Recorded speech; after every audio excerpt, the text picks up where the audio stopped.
So autopilot. are you saying that the And what, planes on that fateful day of September 11th, they were remotely controlled? yes, that's exactly what we're saying. And this system, once engaged, takes complete control of the aircraft autopilot and a system on the plane called the flight management computer, which is like the brains of the aircraft, and remotely guides it to its target, whether that's a building or another location.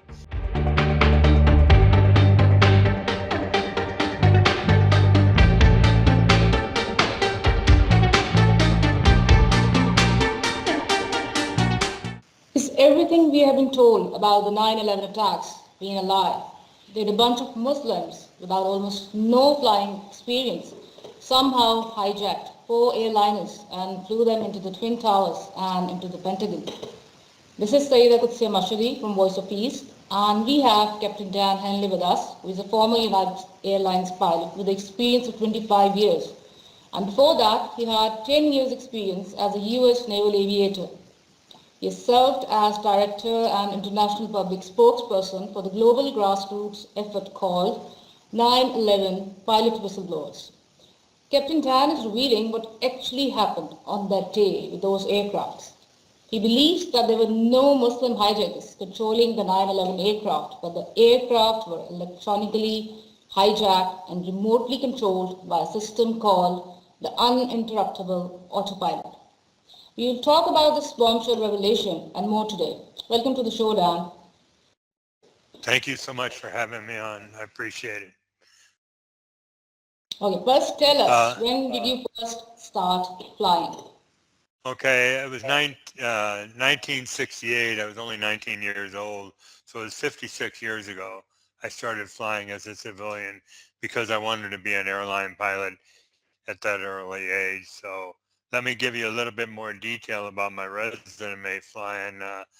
After I got my private commercial instrument MOLI engine rating, I went into college and got a degree. And when I was getting out, the Vietnam War was raging, and I had to make service plans. So I chose naval aviation, as you mentioned. And over the course of 10 years, I flew 6 different aircraft in the Navy. And in 1978, I was hired by United Airlines as a pilot. And over the course of 25 years, I flew 6 different aircraft, accruing over 20,000 flight hours in a 35-year career span. Now, I don't say that to boast of my accomplishments, but only to make the statement that with all my experience, my 35 years experience, I could not have flown the 9/11 flight profiles, especially the Pentagon profile, and neither could the alleged hijackers because they weren't qualified in those aircraft and they were very limited in their experience. So that's really, let me just say that there's 300,000 pilots in the world, and not one pilot was permitted to testify before the 9/11 Commission as to the absurdity of this ludicrous notion that these pilots actually flew the aircraft. So a group of pilots got together and we realized that this has been a cover-up by the U.S. government. So we formed this grassroots uh, effort, which is global, called 9/11 Pilot Whistleblowers, as you mentioned. And I serve as the director and international public spokesperson for the group. And we've got a website at 911pilots.org if you want to write that down. And if you want to communicate with us, we got a contact page at the top of the page. You can contact us. But that's it in a nutshell. My resume Oh, organization evolved. okay. Something very interesting you said. You said that 300 pilots, they were not allowed to testify in the 9/11 Commission. So why do you think is that? And you made this organization to, counter that. Well, well, it was That the 300,000 pilots false narrative. that, How do you think your effort is going? How is well, this organization making any progress?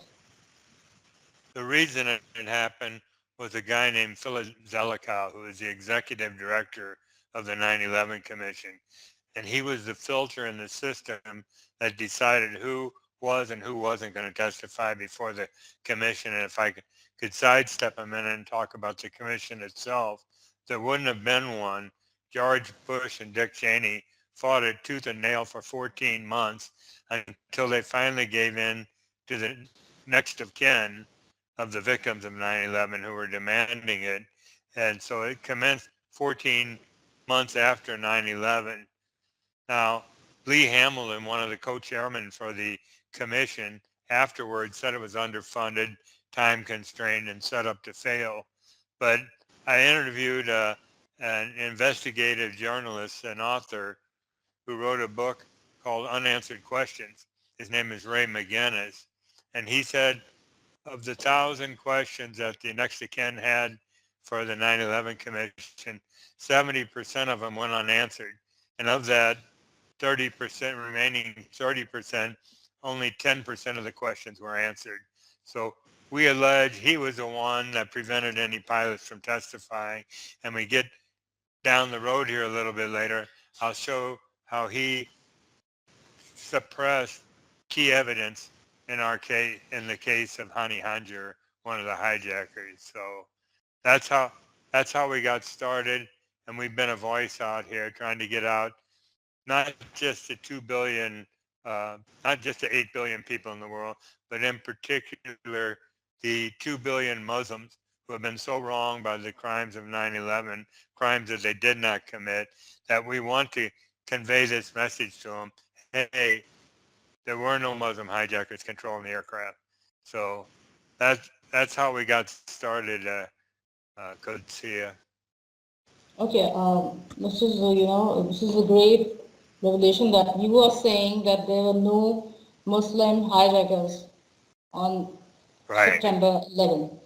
So you mentioned Hani Hanjour, and after September 11 attacks, Hanjour's family in Saudi Arabia, they vehemently stated that they could not and they would not believe that he had been involved as one of the hijacker pilots. So, and they also stated that he had called them just 8 hours prior to the hijackings, and his voice did not sound strange or unusual at all. So tell us a little about these alleged Muslim hijackers. Well, before we do that, if you don't mind, because I'd like to explain the purpose that you mentioned before and what our goal has been with 9/11 pilot, and then get into remote control, because some people find it unbelievable that you could control a large commercial jet aircraft. So if I could, you mentioned the purpose of our organization already, and that is to show there were no Muslim hijackers controlling the aircraft, but that they were electronically controlled, remotely controlled. They were electronically hijacked and remotely controlled by the system called the uninterruptible So autopilot. are you saying that the And what, planes on that fateful day of September 11, they were remotely controlled? yes, that's exactly what we're saying.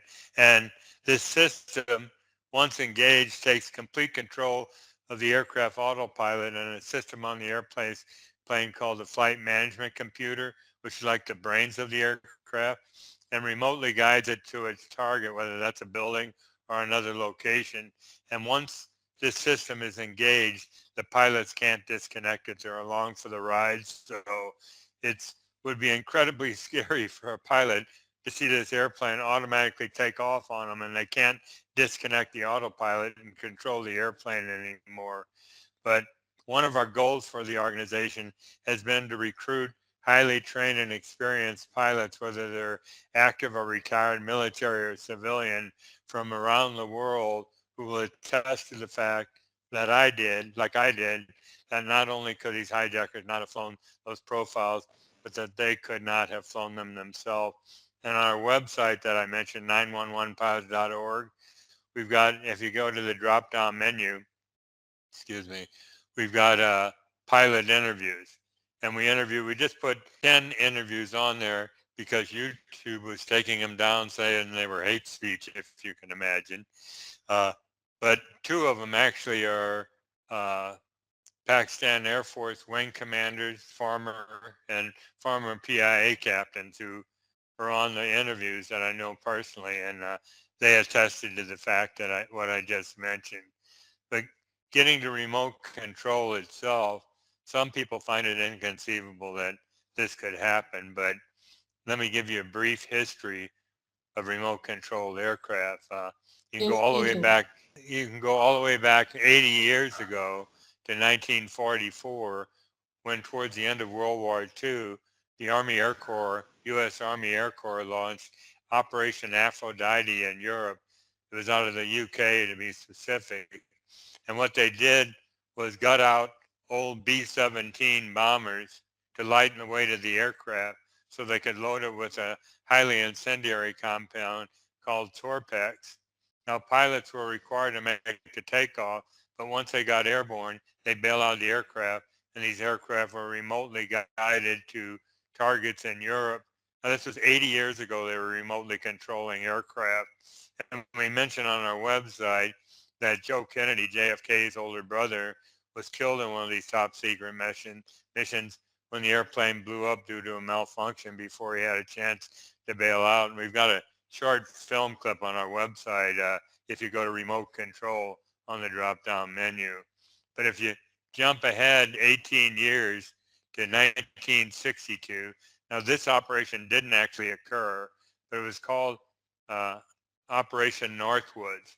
And what happened during that time frame is the U.S. was looking for an excuse to invade Cuba to overthrow Castro. And they had a series of false flag events they had planned. One was to conduct terrorist attack in the United States, conduct attack on a U.S. vessel in open waters, attack Guantanamo Bay, the U.S. facility on Cuba. But the last important thing was they wanted to take an airplane, empty airplane, and remotely guide it over Cuba and blow it up and say that Castro had shot the airplane down. Now, this has a familiar ring to it in that they were creating a false flag event so that they could invade a foreign country using an airplane by remote control, which is exactly what happened on 9/11. So Kennedy nixed the idea. He said, no way, we're not going to do that. But if you jump ahead another 22 years to 1984, NASA and the FAA conducted a joint crash test experiment in a remote location. They took a 4-engine, huge Boeing 720 commercial jet aircraft and loaded it with crash dummies and cameras because they wanted to test crew and passenger survivability in the event of a crash landing. Now, they took this big airplane off by remote control, flew it around the pattern several times before intentionally crash landing it. This was 17 years before 9/11. They were actually remotely controlling 9/11 commercial jet aircraft. And if you jump ahead to the mid 1990s, this is where we say this uninterruptible autopilot system was developed and produced. Now, there's a Wikipedia article. If you just Google uninterruptible autopilot, it'll pop up. But be more specific, Boeing Honeywell uninterruptible autopilot.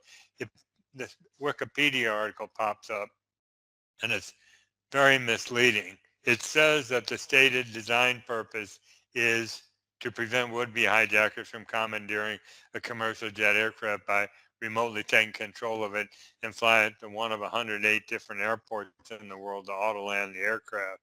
But that's true. It was designed for that purpose. But the misleading part is they said Boeing patented this in 2006. That's another true statement. We've got a copy of the patent on the system that says exactly what I just system operates. Wow, But this you have a wealth of information and the evidence and the proofs that you're giving. I'm amazed that where have you taken all this information to? Did you try to reach oh, authorities? okay, that's been the big problem, Kudsia. About 3 years ago, we started a letter writing, emailing, and making phone calls to every relevant level and branch of the U.S. government with no success. We started out with the FBI, and they stonewalled us, told us, I called a second time, and they said, we told you we'd get in contact with you if we wanted any more information. So we went to the Transportation Security Administration thinking this is a critical item, this uninterruptible autopilot that's on board aircraft that can remotely guide them. And they said, go to the FAA and Boeing on it, which we did. And we spent about a year going back and forth with the FAA, who eventually acknowledged that the airplane, this system had been installed on aircraft, but they wouldn't go any further. They wanted to close the case, and we wouldn't let them. So we took it to the Federal Aviation Administrator, who was the boss, and said, hey, your underlings aren't doing their job. We want this investigation. And we tried to make phone calls, couldn't get through, sent emails, they didn't respond to them. So we went into the Secretary of Transportation, his boss, said the same thing, got the same stonewalling, and finally took it to the Transportation Department Inspector General, saying, hey, there's fraud and abuse here within your department.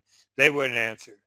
We even filed a hotline report with them, and they wouldn't answer. So finally, about a year ago, I got the phone number. It was a cell phone number of a senior lawyer at the FAA. And I said to him, look, we've been stonewalled here for a few years, and we don't think the FAA is doing their job. And he says, Dan, you haven't proven the uninterruptible autopilot was used on 9/11. I said, yes, but we've proven that Hani Hanjour couldn't fly. If American 77 hit the Pentagon, how did it get there? And he long paused on the phone, and he finally says, the FAA doesn't conduct criminal investigation. Go to the Department of Justice. And I wanted to say, why didn't you tell us that 3 years ago, right? But we had already gone to the Department of Justice. We had already gone to the Director of National Intelligence. As far as the Department of Justice goes, we went to the Attorney General, the Assistant Attorney General Criminal Division, the FBI Director, etc., with no response, even filing hotline reports with them. So all during this, we had written letters to President Biden and sent emails to staffers that we could find email addresses on, which he obviously didn't respond to, and nobody on staff responded to it. So in the final letter that I personally mailed to him, I told him, look, we've exhausted all possibilities of the U.S. government investigating our assertion that the remote control system was used on the aircraft that day. We're going to take it outside the U.S. to foreign countries because we had a long correspondence trail and evidence that we had exhausted every possibility in the States. So Okay, I I will live in come back Pakistan. to that point that you mentioned that you contacted different leaders of different countries. But first, let's talk about the fact that you mentioned just right now that Hani and Joor couldn't have flown that plane because I read about somewhere that his flight instructor said that he couldn't even fly the Cessna very well. So a person who is not even good at flying Cessna, we are supposed to believe that he flew the planes on September 11 and struck them right on the target with maneuvers that even pilots, veterans like you are saying that you cannot perform those maneuvers. So whatever you're saying, it's so logical and it's making sense. I don't understand why people and the different government agencies and all people concerned did not pay attention to the things that you were saying. Tell us a little about his flight experience. Okay, Hani. let me give you a little bit more background on Hani Hanjour and fill in a little bit more details on what you just said. Hani Hanjour was a 19-year-old Saudi Arabian who came to the States in the mid-90s with the intent of becoming an airline pilot. And it's well documented in the New York Times, Chicago Tribune, ABC News, etc., that he was a very poor student. He was such a poor student that he went back to Saudi Arabia and came back to the States prior to 9/11 and try to enroll in another school that he had attended before, and they wouldn't take him because they said he was such a poor student when he was there before that they didn't want to waste assets on him. Now, was a maneuver that Honger was to have performed. Well, American 77 took off out of Washington Dulles Airport, heading for the West Coast, and got to cruise altitude for a while before the airplane suddenly makes its U-turn about face into Washington. The airplane starts a descent. It gets to 7,000 feet and commences its descending, accelerating 330-degree corkscrew turn to arrive precisely at the surface. Now, this was the trick to the maneuver. The 330-degree corkscrew turn isn't that spectacular, but the fact that he could arrive at the surface at over 500 knots, 500 miles per hour, without skidding the surface, and drive it into the Pentagon just a few feet above the ground to strike the Office of Naval Intelligence on his first attempt. Now, this same maneuver That was is replicated. unbelievable. That's unbelievable. Yeah, but the story gets better, Kudsia. Uh, this maneuver was replicated in a flight simulator and flown by highly experienced pilots who would crash the simulator attempting the same maneuver. And yet we've been led that Hani Hanjour accomplished it, hitting the building on his first attempt.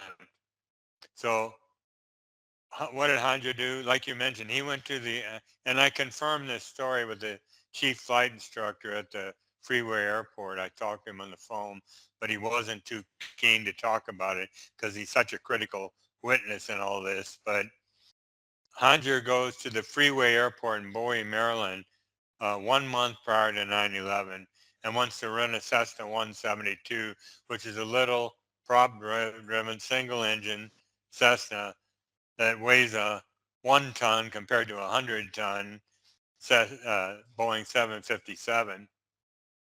Now, when you show up at an airport like that, you have to show that you can know how to fly an airplane before they'll rent it to you. They just won't throw you the keys and say have fun.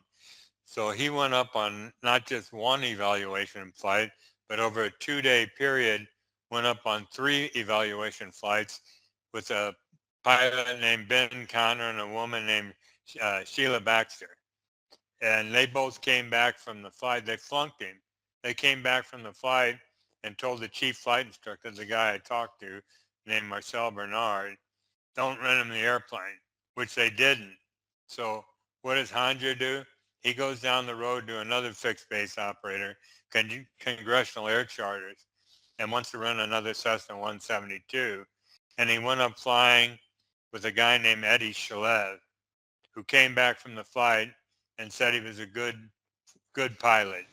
So the FBI and a staffer from the 9/11 Commission came out to interview the 3 pilots at Congressional Air Charter. The 3 pilots at Freeway Airport and the pilot at Congressional Air Charter, Eddie Shalev.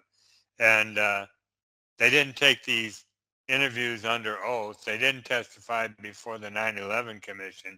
It was just these So they only interrogations. accepted the testimony of the pilot, which supported their narrative, and they did not use the testimony of the other 2 pilots. One was female, another was a male, and they did not get them to testify against Hani Hanjour. So this is very interesting that they only accepted the testimony of the second pilot in the second city, as you mentioned, because it was supporting their narrative of 9/11 attacks.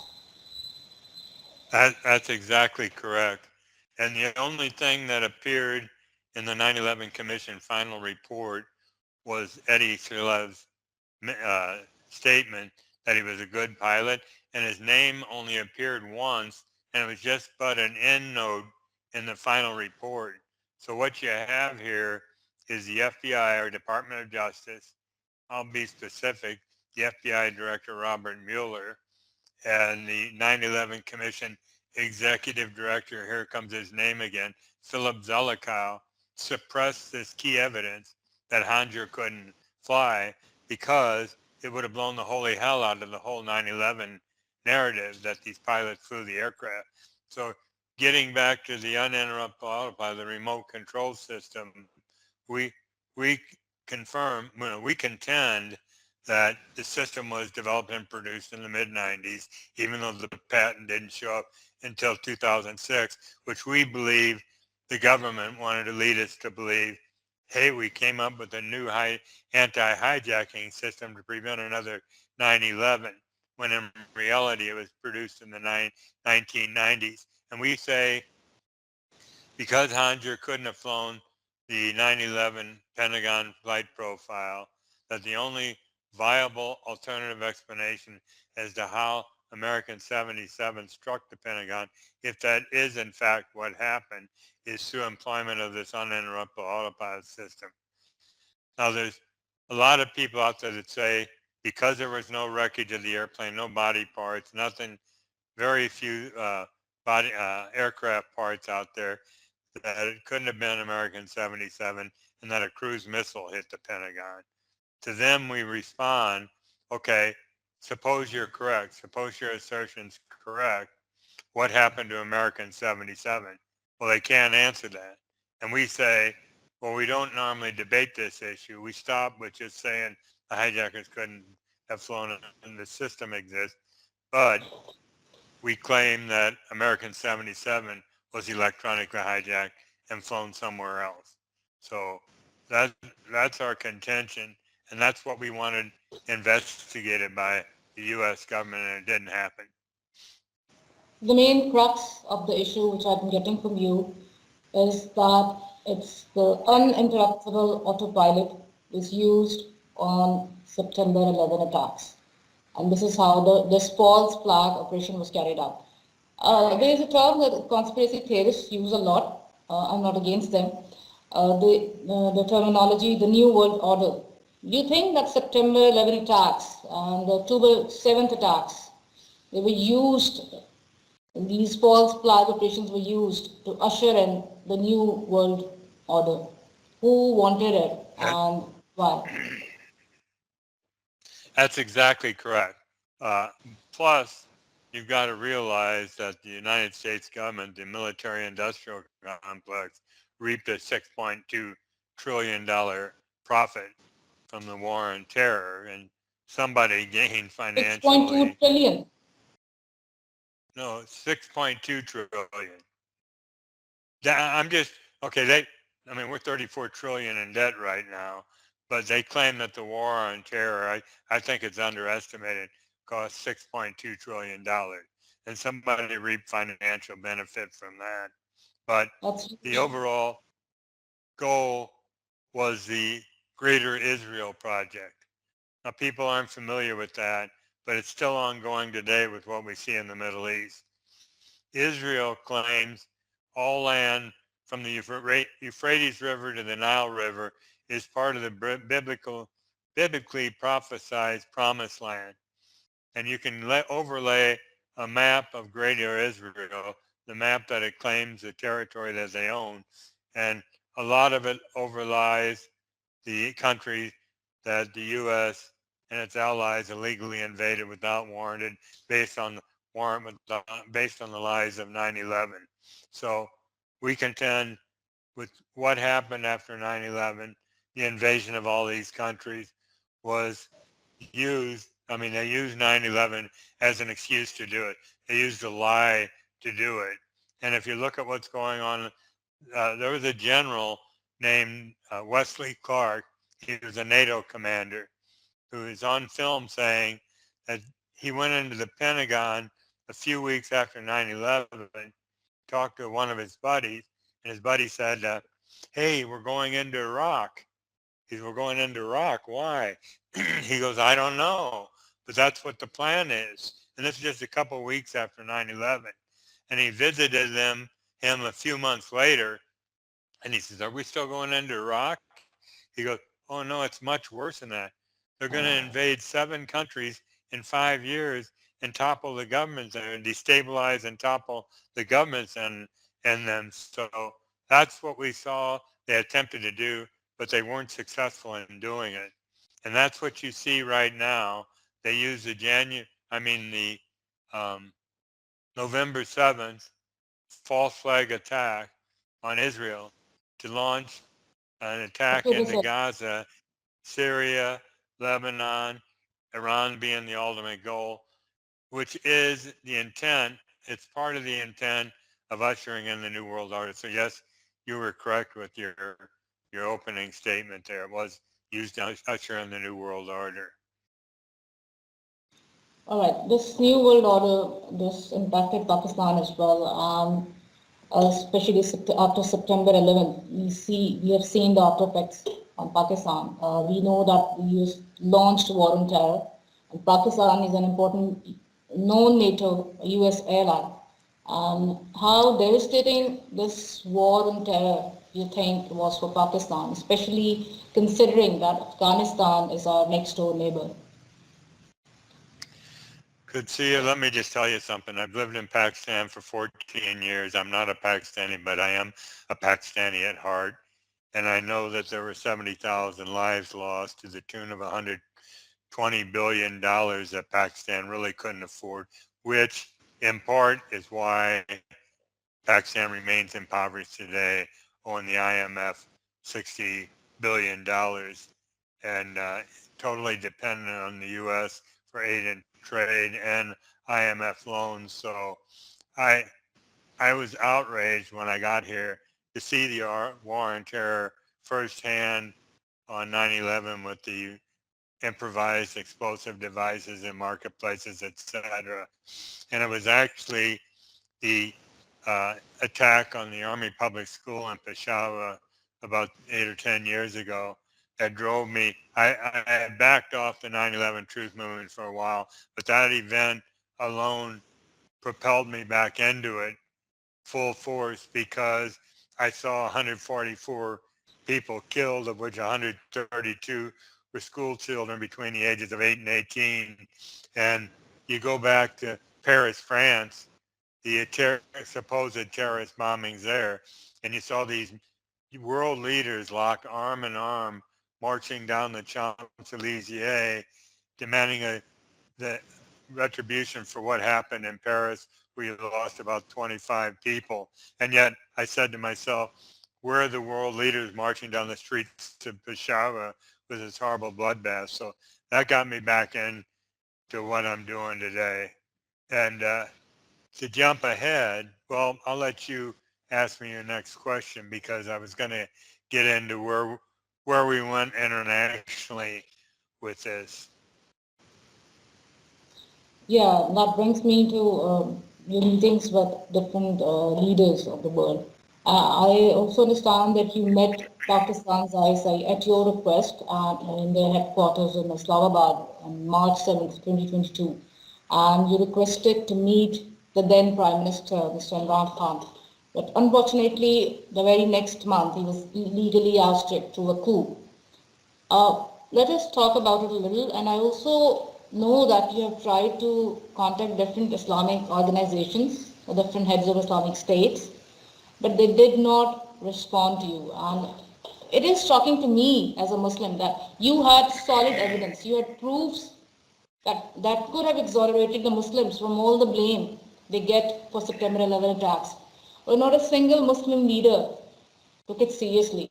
And why do you think that is the case? Well, you're right, because that's what took me outside the United States. People kept telling me, Dan, there's no Muslim leadership out there. They're too afraid to step out. But I wasn't going to, I had to exhaust, like the United States, where we exhausted all possibilities of investigation. I personally wanted to find out if that was the case. So I went to the Organization of Islamic Cooperation, got in touch with them, talk to them, and then they wouldn't take my calls anymore or answer my letters or emails. So I went to the Muslim World League, same thing. Went to the Council of Muslim Elders, same thing. We even went to the European Muslim League, same thing. So I got nowhere with it, and I asked myself, talking to my friends, I keep saying me, but there's actually a fairly large group of pilots that I represent that we bounce questions off one another, but we were asking ourselves why out of 195 countries in the world, so few leaders have been willing to step out and talk about the lies of 9/11. Because with those Islamic organizations I just mentioned, I went to each of them. I go, look, it isn't just 9/11 pilot whistleblowers that has all this information. We're affiliated with the Lawyers Committee for 9/11 Inquiry, Architects and Engineers for 9/11 Truth, all these other organizations out there that have a wealth of information that show that World Trade Center buildings 1, 2, and 7 were brought down by controlled demolition and not by jet aircraft impact damages or the fuel fires that ensue.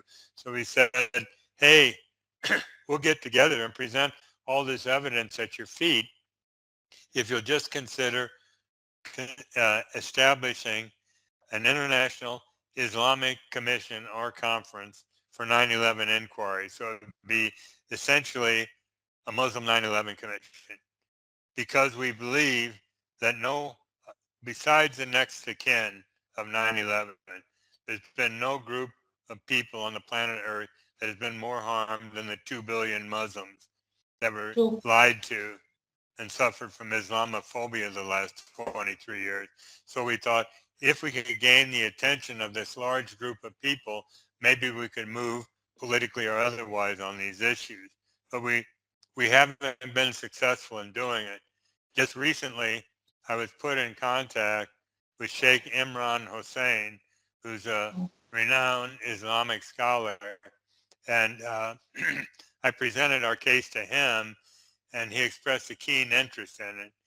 And I'm myself and other people out there are working with him, and we're actually going to Malaysia with our information, because we had gone to Afghanistan, Syria, Iraq, Libya, Yemen with our information, and other countries, a lot of other countries, and didn't get a response. So we're hoping that we can move forward in that regard, because if we get nowhere with Malaysia, because they've been so vocal, you can talk about Mahathir Mohamad, the former prime minister, and how vocal he was.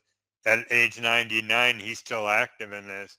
So we're hoping to get an interview with him so we can present this information and possibly establish this international Muslim Commission for 9/11 inquiry. And if we fail there, we're out of tricks. Where do you take all this information? The Western mainstream media, controlled by Zionists, aren't going to cover it. Exactly. I was coming to that point. Because we have established that a false flag operation was carried out on September 11th. And it was for the Right. purpose of establishing US hegemony over the world and to pave the way for the greater Israel project. Do you think that the main reason people have not paid attention to all this wealth of information that you have, it is because of the Zionist-owned and controlled mainstream media? That's one of the biggest problems we have.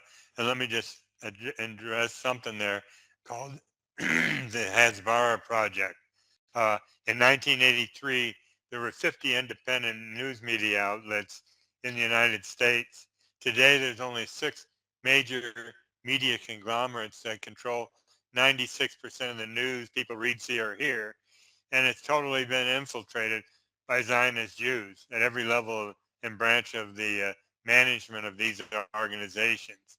Now, how did that happen? In 1983, Israel launched this Hasbara project, and its intent was to do exactly that, to gain control of the mainstream media in the United States, these 6 conglomerates, and cast a favorable light on Israel so that Americans would support it.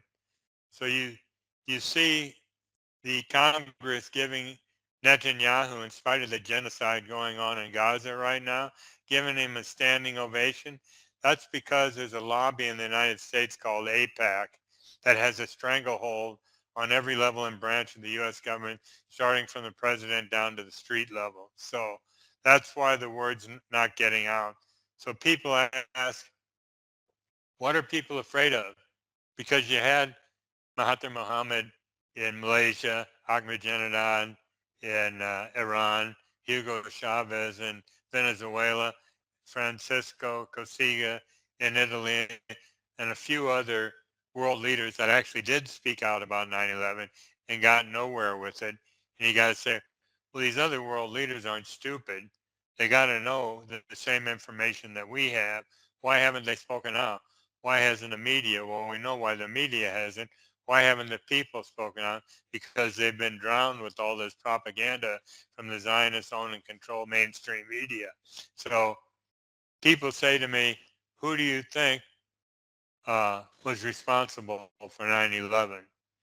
And some people say, well, it's George Bush and Dick Cheney and Donald Rumsfeld. I go, come on, you're not serious now, are you? I said, they were bit players. They were mouthpieces for this whole thing. I said, but you've got to, it depends upon your worldview, and you got to think bigger than that. Now, who do you think owns and controls world governments?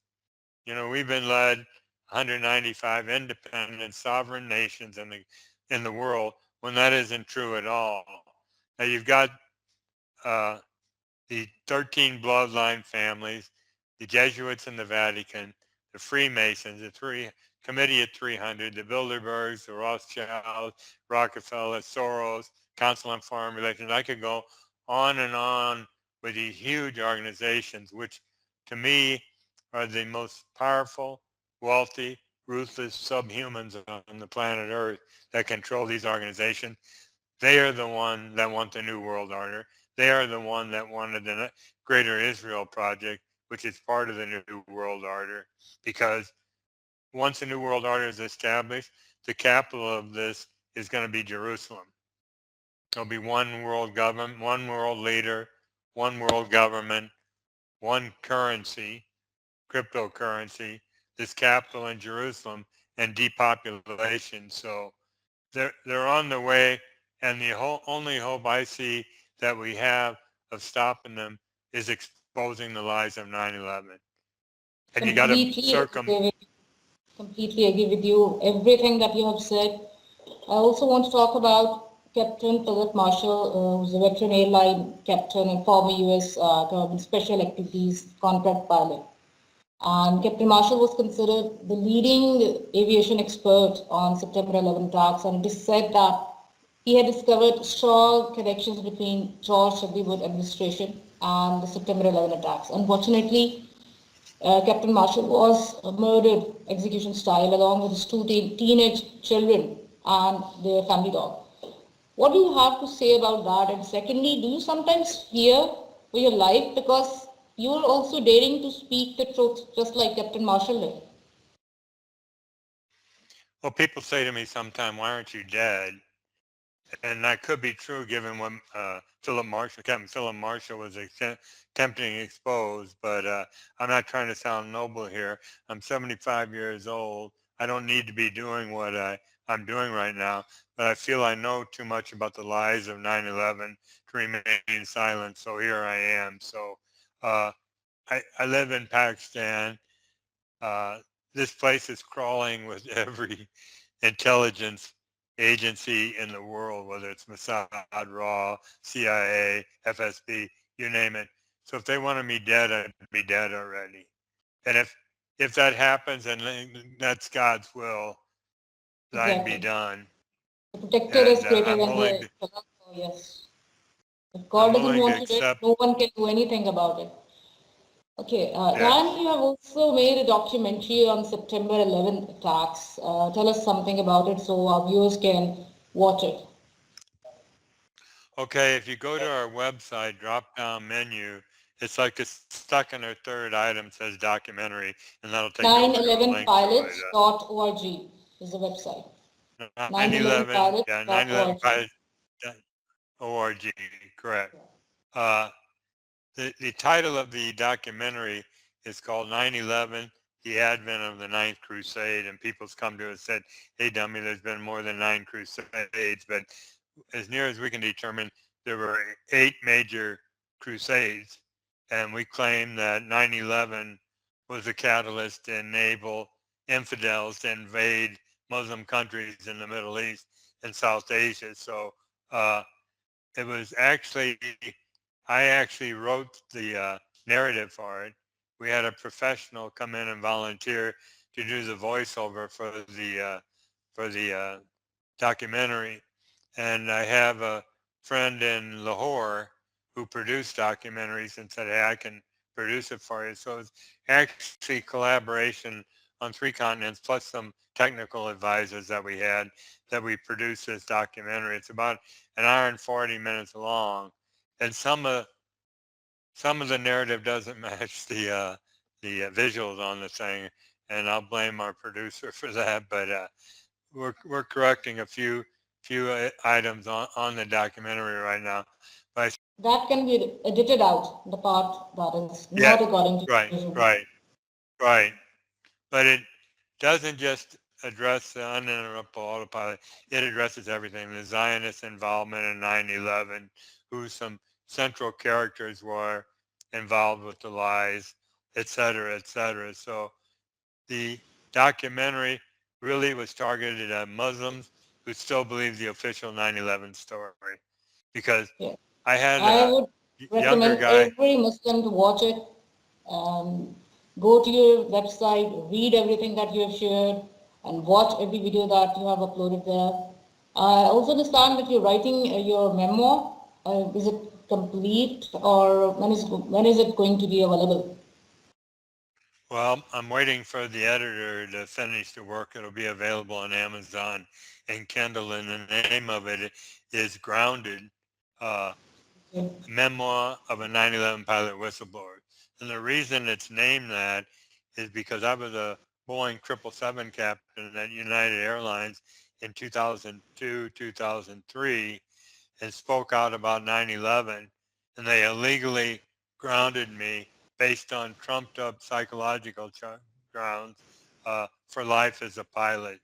So I got to warn people before you buy the book.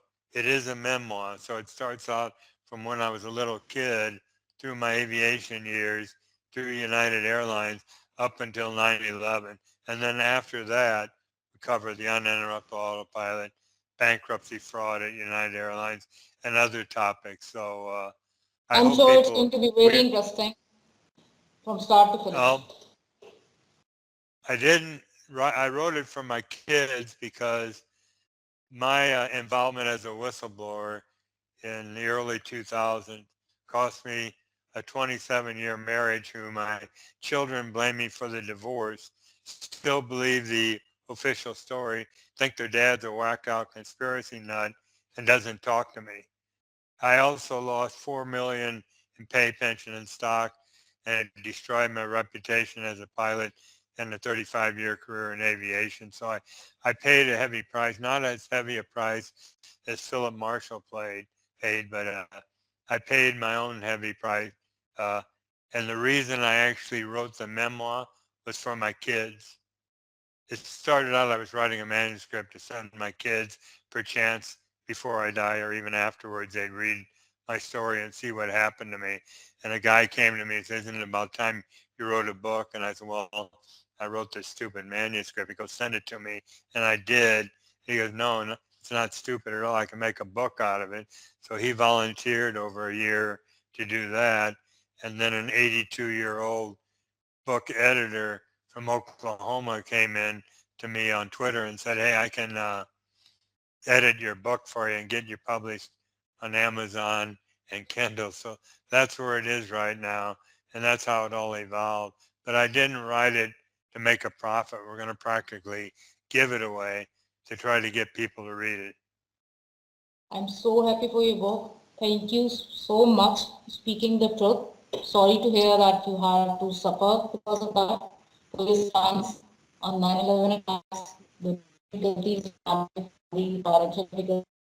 There's always a cost to pay for speaking the truth, for holding the truth, but it is always worth the effort. Your efforts are not going to go to waste. I assure you that. Everyone who's watching, you can contact Captain Dan Hanley on his website, 911pilots.org. Thank you so much for your time, Dan. This bombshell of a revelation exonerates Muslims from being the culprit in this one of the biggest terrorist attacks in history, in the modern history. And so I ask everyone who is watching, that highly inexperienced hijackers fired the aircraft on September 11, 2001, over the aircraft remotely guided via the uninterruptible autopilot. You have to say something? The last and final I just want to message mention one to thing. our Yeah, audience. I had a young guy from Singapore last year came to me on Facebook Messenger and said, in light of what Muslims did on 9/11, I'm ashamed to call myself a Muslim. And I thought, my God in heaven, how many other Muslims out there feel this way, that they have guilt over what happened on 9/11. So when I hear statements like that, it only propels me forward to try to get the word out to Muslims. And I want to thank you for the interview and for giving me the time to talk to you today. Thank you, Kadzia. It was my pleasure. Thank you. May God bless you speaking the truth and for sharing these experiences with us, for especially the truth that Muslims were not responsible for 9/11 attacks. To everyone, thank you for watching. It's Saeed Simashadi signing out.